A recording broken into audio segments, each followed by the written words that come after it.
예수님의 고난 부분 마태복음 27장 그 중에서 19절로 50절까지 다 같이 읽겠습니다. 시작.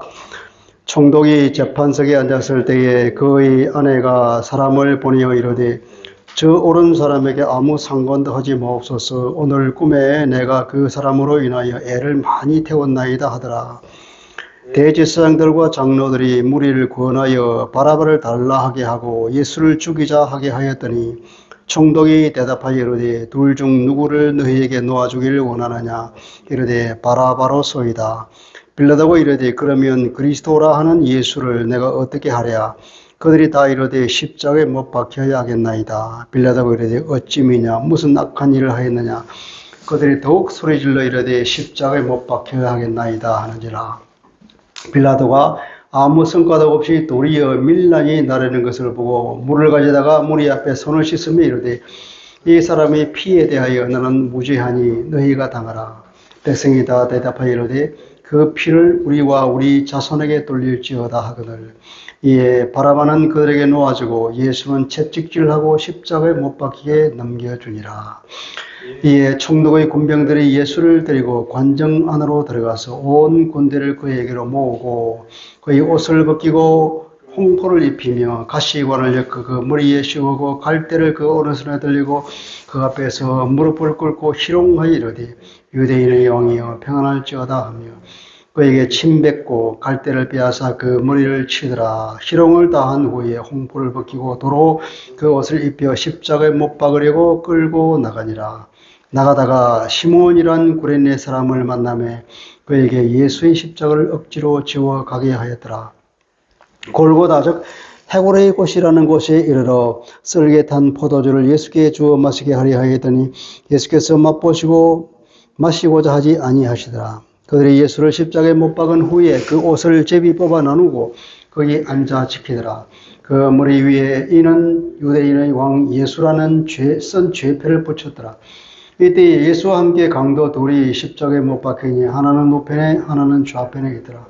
지나가는 자들은 자기 머리를 흔들며 예수를 모욕하여 이르되 성전을 헐고 사활에 짓는 자여 네가 만일 하나님의 아들이었던 자기를 구원하고 십자가에서 내려오라 하며 그와 같이 대제사장들과 서기관들과 장로들과 함께 희롱하여 이르되 그가 남은 구원하였으되 자기는 구원할 수 없도다.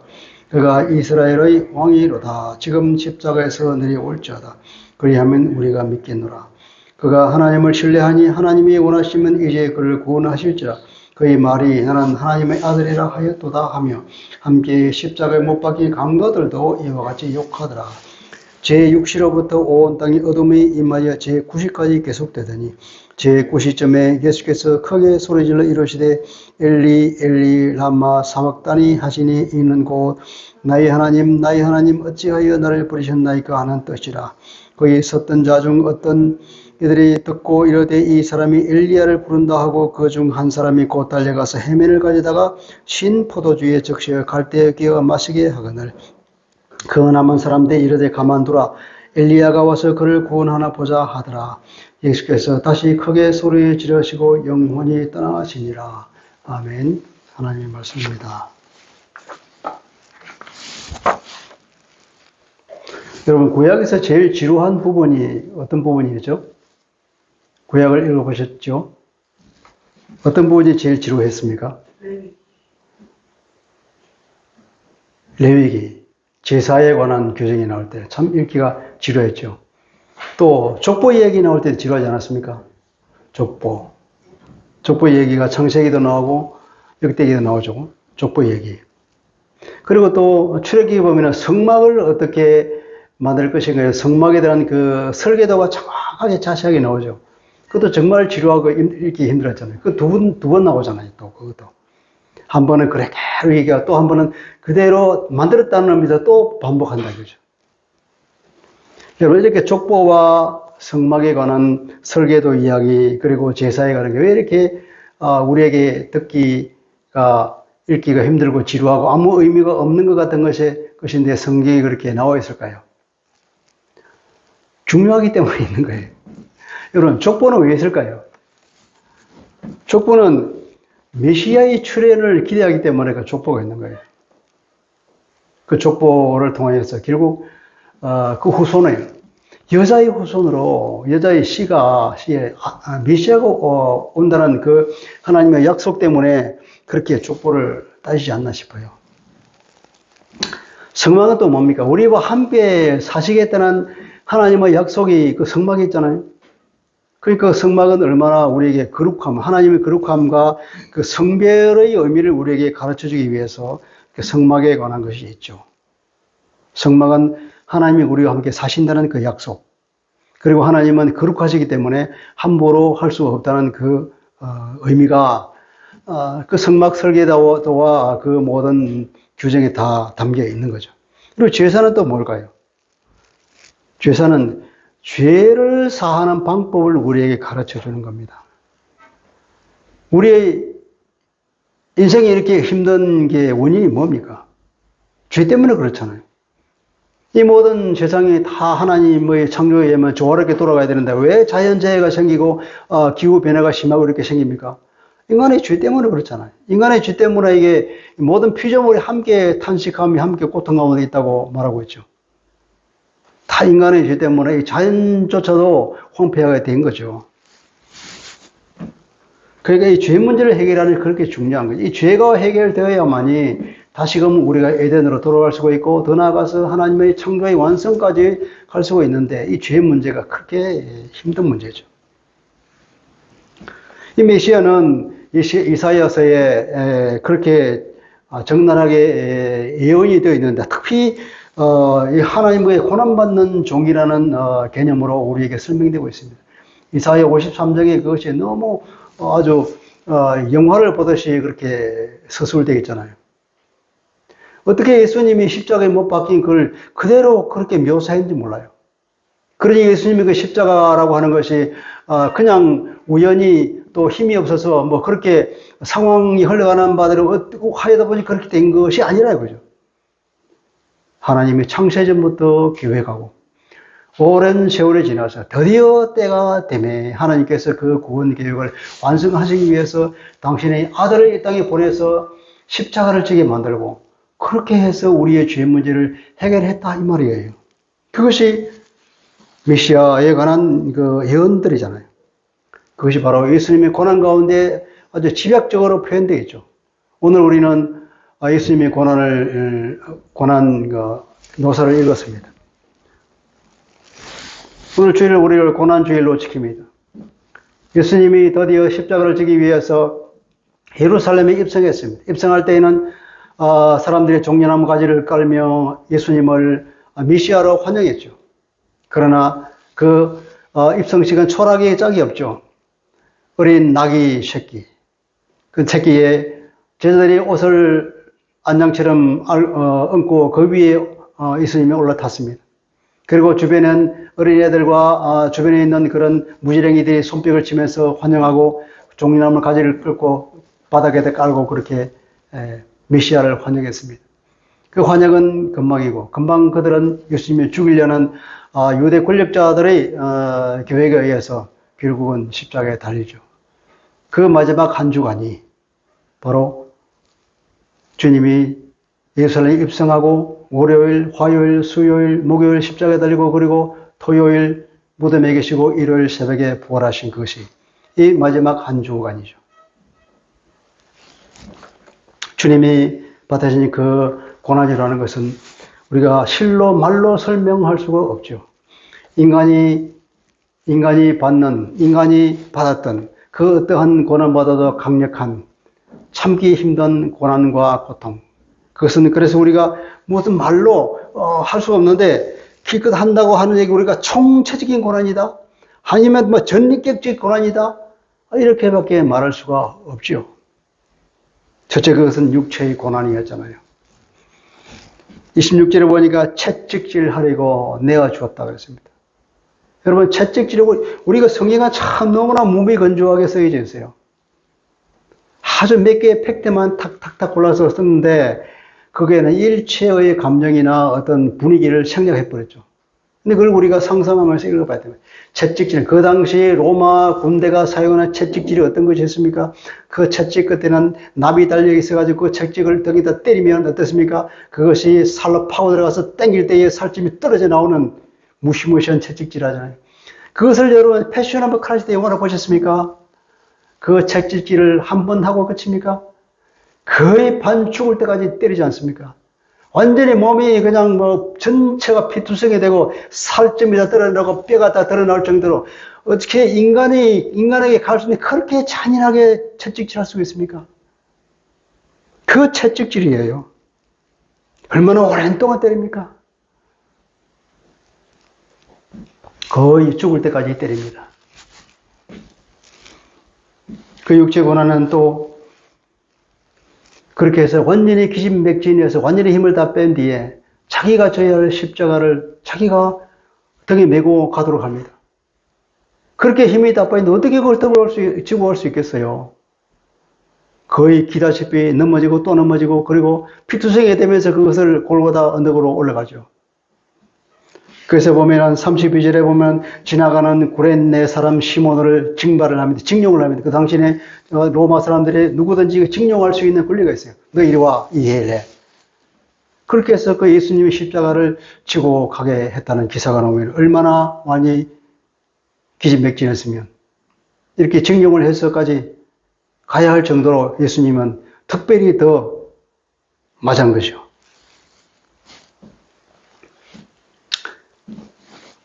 그리고 35절인가 드디어 십자가에 못 박았습니다.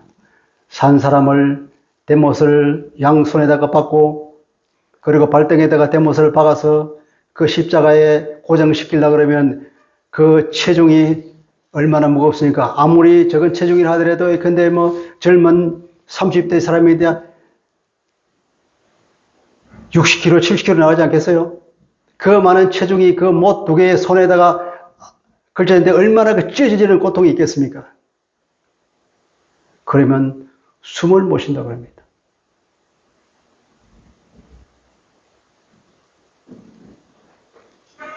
숨을 못 쉬기 때문에 그 숨을 쉬려면 다시금 이 횡격막을 올려야 되는데 그래서 그 너무나 고통스러워 처절한 고통을 앓고 있는 그 사람들이 그나마 자비를 베푼 것이 뭐냐면 십자가 밑에다가 발판을 대어주는 겁니다. 그 발판에다가 힘을 넣고 다시 몸을 추스려면 숨을 쉴 수 있다 그래요. 어쩌면 그것이 더 고통을 길게 하는 것인지 모릅니다.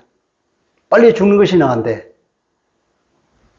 그렇게 십자가에 매달려서 그렇게 처절하게 완전히 힘이 다 빠지고 숨도 못 쉬고 온 근육들이 마비가 되고 그렇게 해서 힘이 하나씩 빠졌더니 완전히 힘이 다 빠진 상태에서 죽음을 맞이하는 것이 십자가입니다. 얼마나 잔인한 사형법입니까? 그래서 로마인에게는 집행하지 않는 것이 사형입니다. 십자가형입니다. 그리고 48절을 보니까 드디어 그 십자가에 매달려서 완전히 그로기가 된 상태에서 얼마나 갈증이 또 나겠습니까? 주님이 그러죠. 내가 목마르다. 아, 목말라. 그렇게 절규하듯이 나올 수밖에 없는 거예요. 목마르다. 이것이 주님이 겪은 육체의 고난입니다. 인간이 겪은 가장 잔인한 고통을 겪으신 것이 육체의 고난이죠. 정신적으로도 엄청난 고난을 겪었습니다. 얼마나 많은 조롱과 모욕과 억울함을 당했습니까? 이 조롱과 모욕이라는 것은 그 사람의 평소에 존경을 얼마나 받느냐에 따라서 조롱의, 모욕의 정도가 강도가 달라지겠죠. 평소에 아무런 가치도 없이 살았던 사람이면 왜 말을 해서 모욕감을 못 느끼겠지만 그러나 지치가 높을수록 그 모욕을 당하면 그 모욕감이 더 배가 되겠죠. 이분이 누구십니까? 하나님이신 그분이 한낱 피조물인 인간에게 그것도 죄투성인 인간에게 자기들을 구해주려는 이 구세주에게 행한 그 폐악질을 보십시오. 배은망덕과 적반하장도 유분수지 이러한 사람들로부터 그 모욕과 그런 어떤 조롱을 받았을 때 그 고통이 얼마나 심하겠습니까? 그 온갖 조롱과 모욕, 입에 담지 못할 그런 이것을 다 소화하며 아무 말씀도 하지 않으시고, 그리고 또 자기의 어떤 죄 때문에 자기의 실수가 있어서 당할 때면 또 좀 나은데 아무 잘못도 없이, 그러니 그럴 때가 얼마나 억울한 감정이 들었겠습니까? 인간에게는 그 어떤 억울함보다도 더 강한 억울함이 우리 주님은 마음속에 넘쳤을 것입니다. 그리고 또 마지막으로는 더 깊은 고통, 영적인 고난이 있을 것입니다. 아마 여러분 가장 가까운 가족에게 버림받는 것처럼 참담한 것은 없을 것입니다. 부부간에 한 사람이 한 사람을 버렸다. 남은 사람이 얼마나 참담함을 느끼겠습니까? 부모가 자식을 버렸다. 혹은 자식이 부모를 버렸다. 그 버림받은 사람에게 얼마나 큰 고통이 있겠습니까? 언제나 온전한 하나로 계셨던 성부 하나님께서 이때는 철저하게 우리 주님을 외면하셨습니다. 이 영적인 고통은 정말로 말로 표현할 수 없을 것입니다.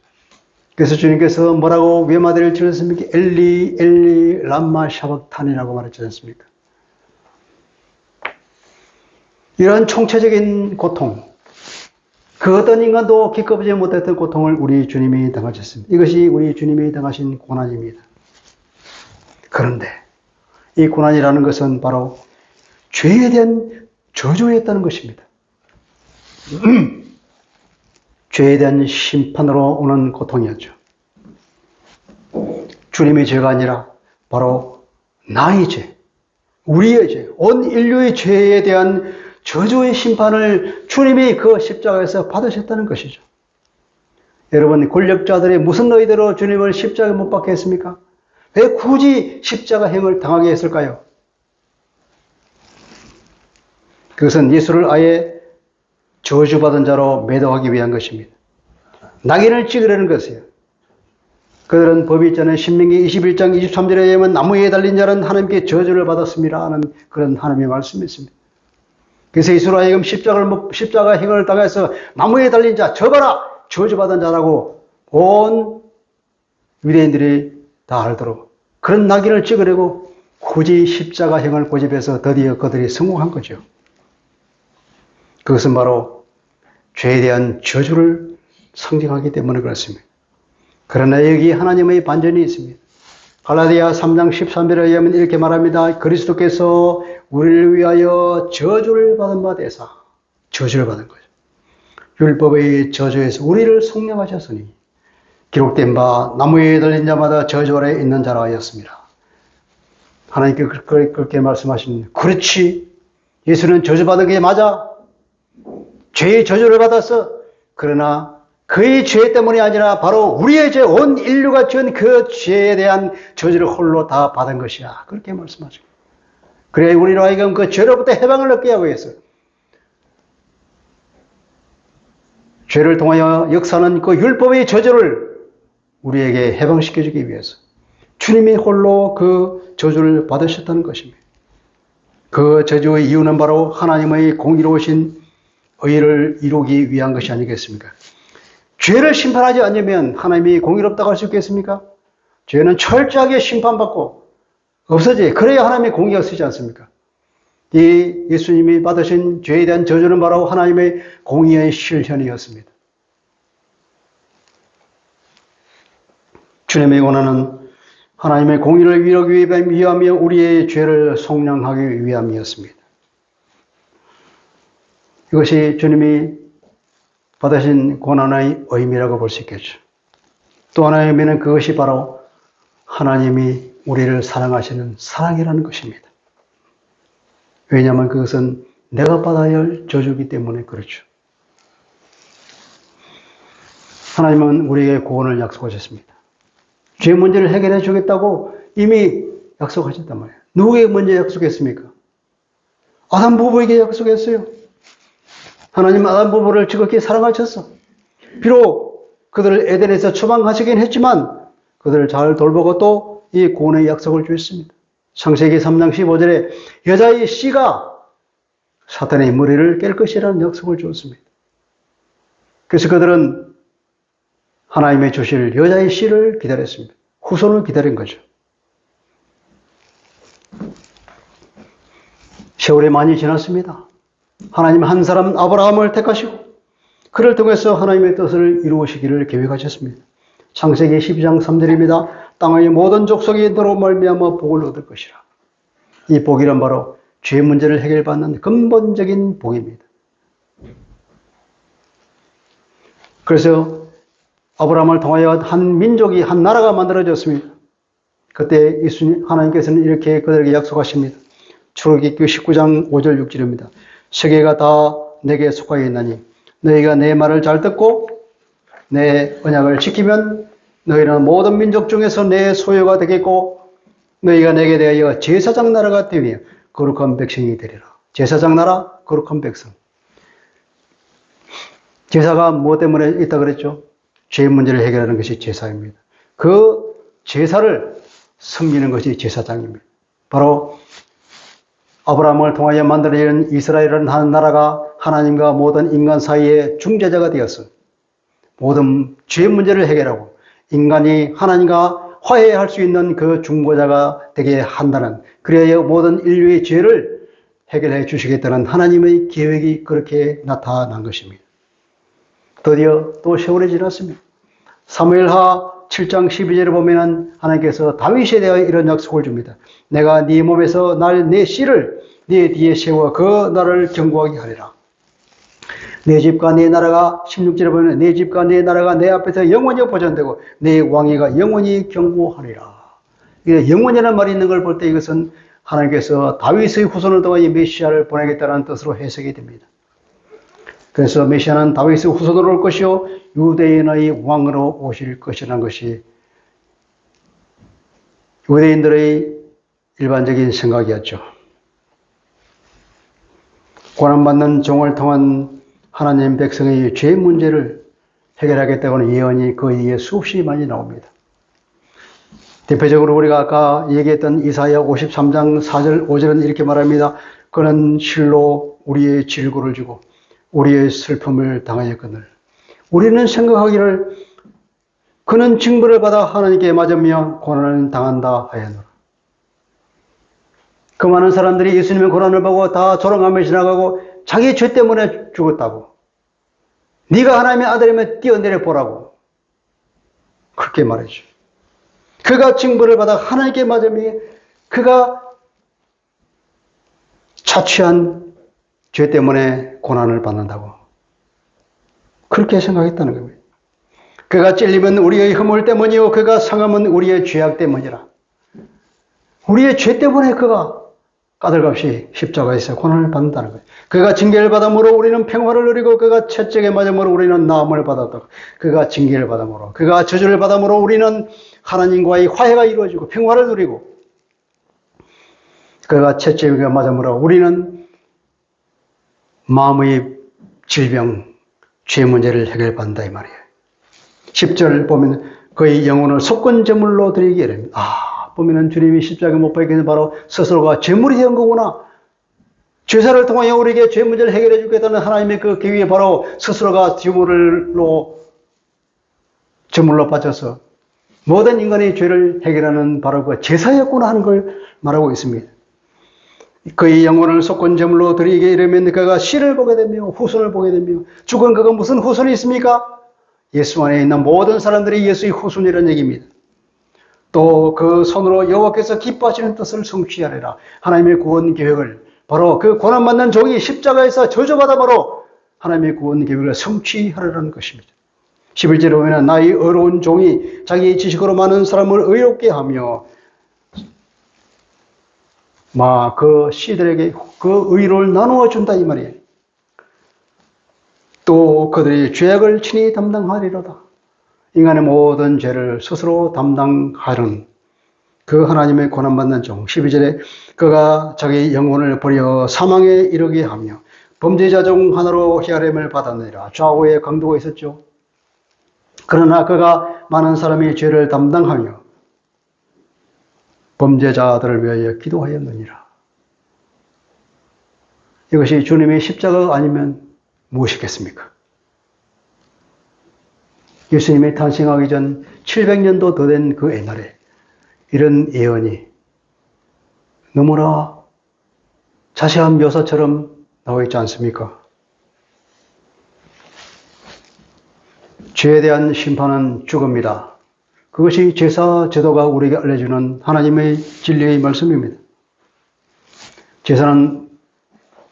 제사의 의미는 그렇습니다. 짐승을 데리고 옵니다. 그리고 제사 지내는 사람의 짐승의 머리에 손을 얹습니다. 내 죄를 이 짐승에게 전가하는 것입니다. 그리고 짐승을 죽입니다. 각을 떠서 번제단 위에 올려놓고 불태워서 다 불태워버립니다. 그것이 제사의 의미. 내 대신 저 짐승이 죽는 것. 내가 죽어야 하는데 저 짐승을 죽일 수 있는 길을 여신 하나님의 은혜. 그래서 나는 그 죄로부터 해방하고 다시 하나님과 화해가 되는 것입니다. 이것이 제사 제도가 우리에게 알려주는 상징적 의미인데 바로 그것은 메시아가 나중에 우리의 모든 인류의 죄를 대신해서 죽을 것이라는 그것을 예표하는 것이라고 볼 수 있습니다. 하나님은 바로 이 제사를 당신의 아들에게 제사를 시행한 거죠. 그 제표에 이렇게 써 있잖아요. 그는 유대인의 왕 예수 그리스도. 나사렛 예수 유대인의 왕. 그렇게 써 있다고 하죠. 요한복음에 의하면. 예수는 하나님의 아들이었습니다. 마태복음 3장 17절에 의하면 하늘로부터 소리가 있어 말씀하시되 이는 내 사랑하는 아들이요 내 기뻐하는 자라 하시니라. 하늘에서 하나님이 정보를 주셨죠. 그런 하나님의 뜻에 따라 스스로 십자가 대속의 죽음을 죽으신 것입니다. 마가복음 10장 45절에 의하면 주님께서 그렇게 스스로에 대해서 증언하기를 인자가 온 것은 섬김을 받으려 함이 아니라 도리어 섬기려 하고 자기의 목숨을 많은 사람의 때 성물로 주려 함이라고 자기의 이 땅에 태어난 의미, 목적을 스스로 말하고 있습니다. 마태복음 26장 39절은 아버지여 만일 할만하시거든 이 자를 내게서 지나가게 하옵소서. 그러나 나의 원대로 마옵시고 아버지의 원대로 하옵소서. 이 십자가를 지는 것, 그 처참한 고통과 죽음을 죽어야 하는 그 공포 속에서 누가 인간인 이상 그것을 쉽게 질 수 있겠습니까? 주님께서는 그 십자가를 지기 위해서 그날 저녁에 밤새도록 기도했잖아요. 얼마나 세게 기도를 했던지. 처참한 죽음을 앞두고 그것을 극복하기 위해서, 그것을 이기기 위해서, 그 공포를 이기기 위해서 얼마나 큰 기도를 했는지. 그 쌀쌀한 날씨에, 그 밤에, 한밤중에 기도를 얼마나 세게 했던지. 땀이 온몸이 범벅이 되어서 마치 피가 떨어지듯이 우리를 표현하면 땀이 마치 팥죽처럼 떨어질 정도로 뻘뻘 땀을 흘리며 기도했다는 그 얘기 있잖아요.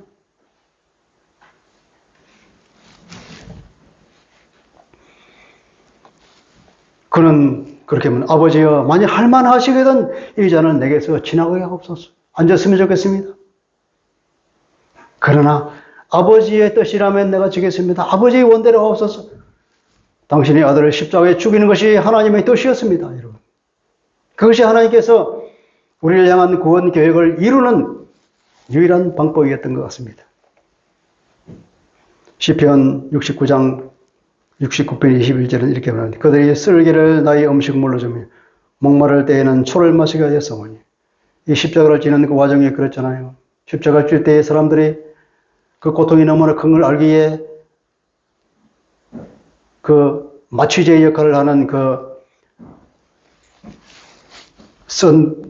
쓸개를 준다가 그 포도주에다가 쓸개를 담거나 혹은 그 몰약을 담아서 그것을 마심으로 인해서 그 십자가 고통을 조금이라도 줄여주기 위해서. 그리고 맨 마지막에 갈증이 났을 때 뭘 줬습니까? 신포도 누군가 해용을 적셔서 입에다가 줬다 그러죠. 이게 바로 시편 69편 21절에 나오는 이 얘기. 어쩌면 이렇게 이 얘기가 그렇게 예언처럼 나와 있을까요? 시편 22장 20편 18절은 내 겉옷을 나누고 속옷을 집이 봄나이다. 사형을 집행한 그 로마 군병들이 예수님의 옷을 그렇게 나눠 가졌죠. 이사야 53장 얼마나 적나라합니까? 이것은 바로 주님의 십자가의 죽음은 하나님의 뜻에 따른 구원 계획의 성취라는 것을, 주님의 구원 사역이라는 것을 우리에게 웅변하고 있습니다. 그것은 바로 내가 지은 죄값을 치르기 위해서 하나님이신 예수님께서 그토록 처절한 고난과 저주를 받으셔야만 했다는 것이죠. 이 죄라고 하는 것이 얼마나 처절한 것인지, 얼마나 끈질길 것인지. 우리가 어떤 사람에 의해서 마치 우리가 장아찌처럼 우리 몸에 배어있는, 주님께서 그렇게 처절한 육체의 고통과 모든 고통을 겪지 않으면 그것이 빠질 수 없는 그러한 철저하게 우리 몸에 배어있는 죄라는 것입니다. 그래서 그것은 하나님의 사랑이죠. 아담에 대한 사랑을 끝내 이루시고 모든 인류에 대한 하나님의 사랑을 끝내 이루시는 하나님의 신실함을 보십시오. 그래서 우리는 하나님의 사랑을 셋세리 사랑을 합니다. 실패하지 않는 사랑, 반드시 이루고자만 하는 그런 신실한 하나님의 사랑. 로마서 5장 8절입니다. 우리가 아직 죄인 되었을 때에 그리스도께서 우리를 위하여 죽으심으로 하나님께서 우리에 대한 자기의 사랑을 확정하셨느니라. 그렇습니다. 주님의 십자가는 바로 하나님의 공의를 훼손함이 없이 우리에 대한 하나님의 사랑을 이루신 하나님의 놀라운 지혜입니다. 하나님의 능력입니다. 우리의 죄 문제를 해결하시고 하나님과 화해를 이루신 것입니다. 그리고 우리가 다시 하나님의 자녀가 되는 길을 주신 은혜를 베푸신 것이죠. 주님의 그 십자가의 처절한 고난 때문에 그 덕분에 우리는 다시 하나님의 자녀가 될 수 있는 놀라운 영광을 얻었습니다. 하나 더 보자면 주님이 십자가에 못 박혀 있는 그 언덕은 바로 골고다 언덕이라고 합니다. 해골의 언덕, 다시 말하면 죽음의 언덕입니다. 하나님은 생명 그 자체이십니다. 하나님께서 예수님은 죽음을 철저히 멀리 하셨습니다. 죽음은 완전히 부정한 것으로 알고 완전히 멀리 하셨죠. 거룩함과 정결함으로 이루어진 우리 주님께서는 죽음을 철저히 멀리 하셨습니다. 주님이 이 땅에 사실 때 어떻게 하셨습니까? 죽음을 쫓아내고 죽음을 가져오는 모든 질병을 쫓아내버리고 죽음을 가져오는 생명을 억압하는 귀신을 쫓아내고 죽은 사람을 살리지 않습니까? 생명이신 주님. 하나님만이 생명의 원천이시고 생명을 주신 분입니다. 에덴에 있는 생명의 나무가 왜 있습니까? 생명은 하나님만이 주시는 것이라는 것을 가르쳐 주기 위한 것입니다. 여러분, 성령이 충만했던 엘리사의 시체에 어떤 시신이 닿았는데 그 시신이 벌떡 살아서 일어났다는 얘기 읽었습니까? 구약에 그런 이야기가 있습니다. 이렇게 성령이 충만하면은, 생명으로 충만하면은, 비록 죽은 시체지만, 죽은 뼈지만, 그 뼈에 아직도 그 생명이 남아있어서 시체가 닿았을 때 살아났다는 얘기 아닙니까? 그냥 스쳐 지나간 이야기로 넘을 게 아니에요. 주님이 그 골고다에서 피를 뿌리고 죽었을 때 어떤 일이 일어났습니까? 뒤에 보면은 52절, 53절에 보면 무덤이 열리고 성도들이 살아났다고 그러잖아요. 그냥 이게 스쳐가는 이야기가 아니란 말이에요. 죽음의 언덕에 주님의 생명에 피를 뿌렸더니 죽음이 사라지고 생명이 약동했다는 얘기 아니겠습니까? 주님은 죽은 자를 살렸고 생명을 짓누르는 귀신을 쫓아내고 질병을 치유하는 생명 활동을 하셨고 마지막 십자가를 통하여서 그 생명의 피를 마음껏 뿌리면서 이 골고다 언덕을 다 덮어버려 온 세상을 덮어버려서 이 땅 가운데 죽음을 쫓아내고 생명을 다시금 주셨습니다. 그것은 바로 하나님의 재창조의 역사로 볼 수 있겠죠. 새로운 창조, 우리에게 새로운 생명을 주신 놀라운 은혜죠. 여러분, 영화 배너를 보셨습니까? 마지막 장면에 보면은 주님이 십자가에서 죽는 그 순간 무슨 일이었습니까? 그 문둥병자들이 치유된 기적이 일어났지 않습니까? 이 배너의 그 이야기는 상당히 성경적인 이야기입니다. 주님께서 생명의 피를 그 골고다 언덕에 덮었을 때 죽음이 떠나가고 생명이 다시 약동하는 현상이 일어났다는 것입니다. 그 결과 우리는 예수 안에서 생명을 얻는 길을 얻었습니다. 요한일서 5장 12절 아들이 있는 자에게는 생명이 있고 하나님의 아들이 없는 자에게는 생명이 없느니라. 그렇죠. 인간의 희망과 생명은 이 골고다 언덕, 주님의 십자가에서 발원하기 때문에 그렇습니다. 그래서 주님은 그렇게 말씀해요. 요한복음 14장 6절 내가 곧 길이요 진리요 생명이다. 주님이 하나님께 이룰 수 있는 유일한 길입니다. 주님이 바로 하나님의 말씀이신 진리이십니다. 주님은 바로 생명 그 자체이십니다. 그래서 우리는 가는 곳마다 죽음이 생명으로 바뀔 것입니다. 우리가 가는 모든 곳이 의와 은혜와 화평의 장소가 되게 만들 수가 있습니다. 왜냐고요? 우리 안에 계신 성령의 능력 때문에 할 수 있는 겁니다.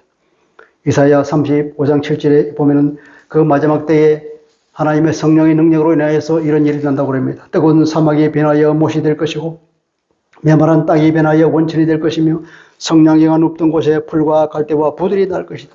죽음이 생명으로 변할 것이라는 것입니다.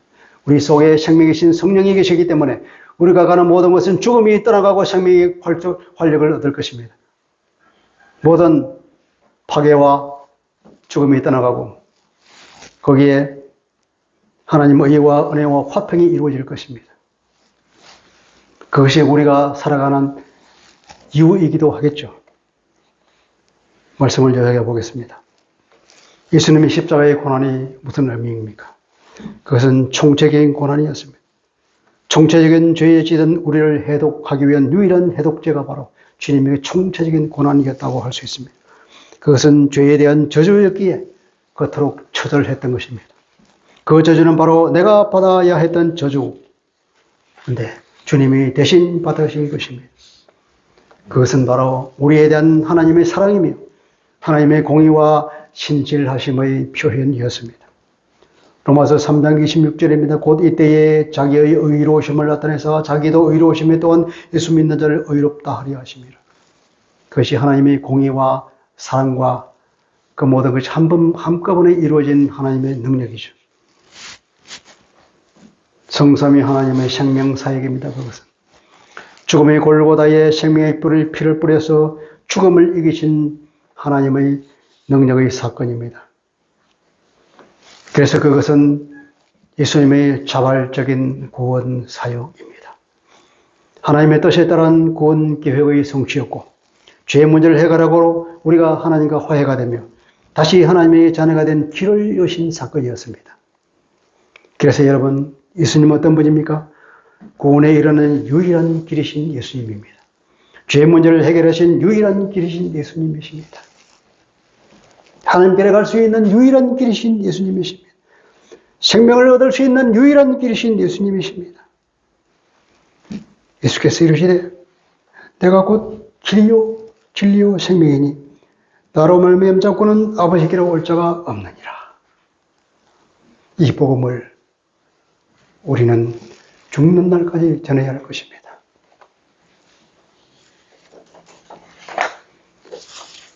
거룩하신 아버지, 주님의 십자가를 묵상합니다. 너무나 처절한 고통이었기에 우리가 묵상하기가 너무나 어렵습니다. 우리는 영화 패션 오브 크라이스트의 그 채찍질 장면을 기억합니다. 주님이 그토록 처절하게 고통을 받으신 십자가의 고난을 당해야 할 이유는 바로 우리의 그 처절한 죄 때문이었습니다. 그토록 끊기 힘들고 그토록 마치 장아찌처럼 우리 속에 스며 있는 그 죄를 해결한 유일한 길이 바로 주님의 그토록 처절한 십자가 고난일 수밖에 없다는 것을 보며 하나님 앞에 엎드려 기도할 수밖에 없습니다.